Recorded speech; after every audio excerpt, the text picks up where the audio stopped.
Welcome to Everyday English. Please just take a moment to like and subscribe. It really helps us bring you more of this content. So today we're tackling something that is, well, it's incredibly common for English learners. It really is. We've seen this come up again and again. Many of you listening right now, you know English, you get the grammar, you know the vocabulary, You can read articles, watch movies, no problem. but then it's time to speak. Someone asks you a simple question. And you just freeze. That freeze. The words are gone. There's just panic. And here's the single most important thing we found in all our research. The problem is not your English level. Oh, okay. So that's a huge distinction right there. Because we always blame our vocabulary, right, or our grammar. We do, but it's not a language problem.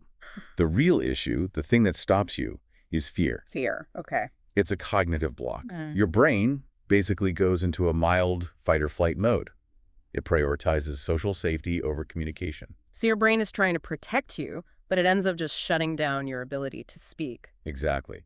Your thoughts are racing, but your ability to grab the right word just slows way, way down. Let's list those fears, because I think everyone listening will recognize these. For sure. There's the fear of making mistakes, right? Especially grammar mistakes. Mm-hmm.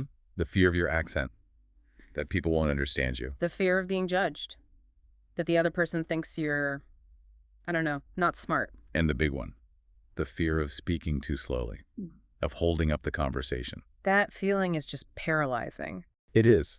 And it's so important for you to know that this is universal. Even advanced learners, people who've lived in English-speaking countries for years, they still get speaking anxiety. So this is really about managing stress, not just learning more words. That's it. Okay, so our mission today is to give you some simple, practical tricks to help you get past that anxiety. These are real tools you can start using, like today. We're going to start with the biggest one, which is all about your mindset. Right. How you think about the problem in the first place. Let's get into it. So trick number one. This is probably the biggest hurdle for everyone. Stop trying to speak perfect English. Yes. This is the root of so much anxiety. We set this incredibly high bar for ourselves. Like we have to be a walking textbook or something. Exactly. Think about your native language. Do you speak it perfectly all the time? No, of course not. I use slang, I stumble over my words, I start a sentence and don't finish it. Right. Native speakers are comfortable with imperfection. But as learners, we expect ourselves to be flawless. And trying to be perfect just slows you down. You're trying to check all the grammar rules in your head in real time. And your brain just can't do that. It's called dual task interference. You're trying to do two big things at once, analyze the grammar and actually communicate. So you get stuck. You get stuck. So we need a new rule in our heads. Okay, what's the new rule? Instead of, I must say this correctly, the new thought should be, I just need to be understood. Oh, I like that. I just need to be understood. That's the goal. Clear beats perfect. Every single time. So short sentences are okay, simple words are okay. They're not just okay, they're smart. They are signs of effective communication. If you got your message across, you won. That takes a huge amount of pressure off. Which brings us to our next trick. Lower your speaking goal. Yes. This is connected. So many learners have this big, vague goal. I want to sound fluent. Right. Which you can't really measure in one conversation. You can't. Yeah. And trying to achieve fluency in one chat is just setting yourself up to feel like you failed. The goals is too big. So what's a better goal? A tiny one. The new mindset is, I want to communicate one single idea in this conversation. Just one. Just one. Or maybe I want to ask one question and understand the answer. Okay, so you're not trying to deliver a perfect speech. You're just aiming for one small win. Exactly. Because confidence doesn't just appear. It's built from these small, repeatable successes. You do it once, your brain gets a little reward, and it's easier to do it again. Success builds success. I like that. Mm-hmm. Okay, and that brings us to the last mindset shift, which I think it's kind of radical. Trick number 3 is change how you see mistakes. This one is so powerful. We are taught our whole lives that making a mistake is a failure. It means you're not good enough. Right. Red pen all over your homework. Exactly. But we need to flip that completely. The new mindset is, a mistake is not a failure. It's a sign of progress. A sign of progress. How so? A mistake is proof that you are trying. It means you pushed yourself. You tried to use a word or a grammar structure that wasn't totally comfortable for you yet. So if I'm not making any mistakes, Then you're probably not speaking enough. Or you're just staying in your comfort zone, only using the words you already know perfectly. wow. So I should almost be happy when I make a mistake. You should congratulate yourself. Yeah. Seriously. because that mistake just gave you a perfect piece of data. Now you know exactly what you need to practice. That completely changes everything. It turns a negative feeling into a positive one. And that's the whole point. Mm. Okay, so those were the internal shifts. Now let's get into some practical tools you can use in the middle of a conversation. Yeah, things I can actually say when I feel that panic starting. Exactly. This brings us to trick number 4. Use safe starter phrases. What's a starter phrase? Think of them as little safety nets. They are phrases you say at the beginning of your response to buy your brain a few extra seconds. Ah, so you're speaking, but you're not yet saying your main point. Right. And it does a few things. It lowers the pressure on you, it slows the conversation down a little, and honestly, it makes you sound more thoughtful and natural. Because native speakers use these all the time. All the time.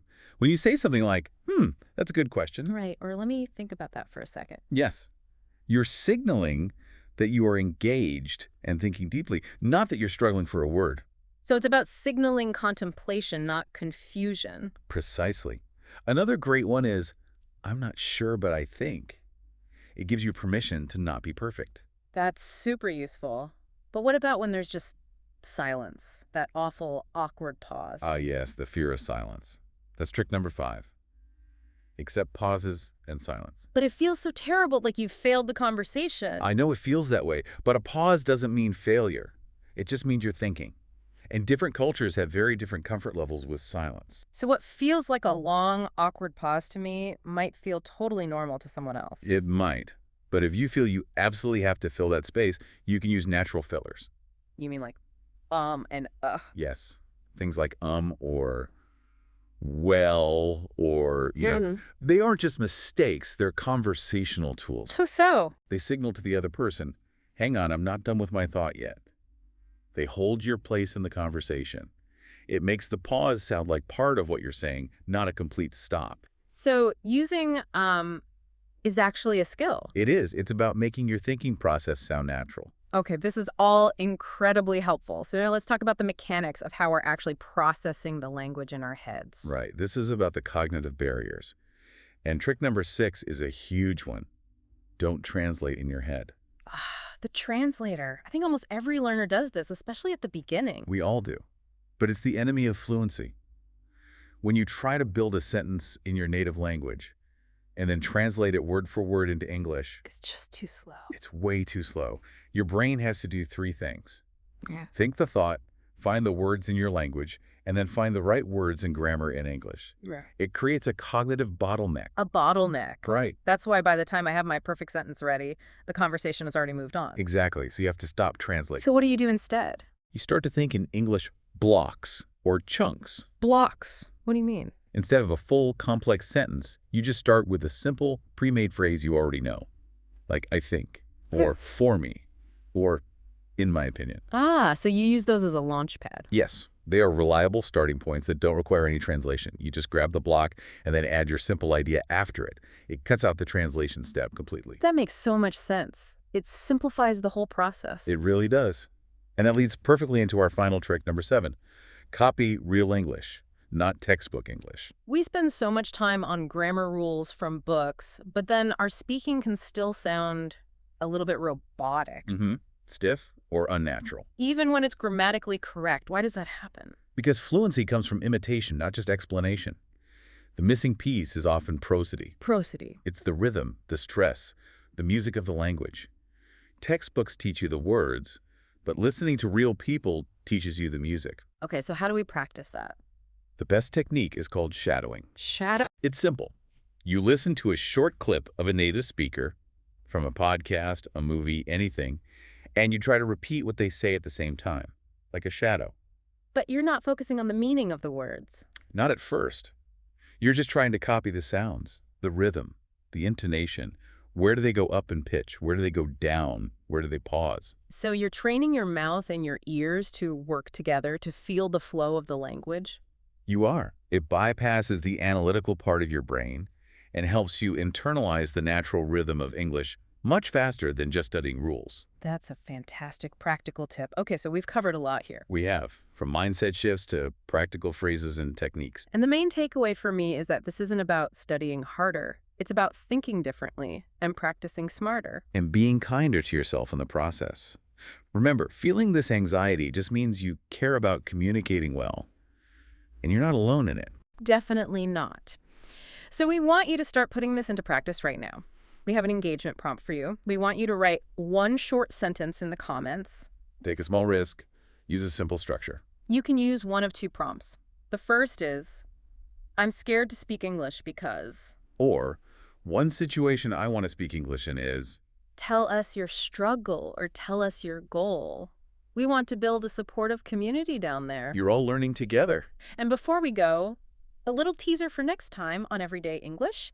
We're going to talk about why your English might be grammatically perfect, but still sound wrong. It's all about those subtle things, intonation and pronunciation, and we'll give you some easy hacks to fix that. Sounds like the perfect follow-up, moving from clear to natural. Absolutely. So as we close out, just remember this one thing. You don't need better English to speak with confidence. No, what do you need? You need less fear and more practice. That is the perfect takeaway. Thank you so much for joining us. And please, take a second to like and subscribe to Everyday English.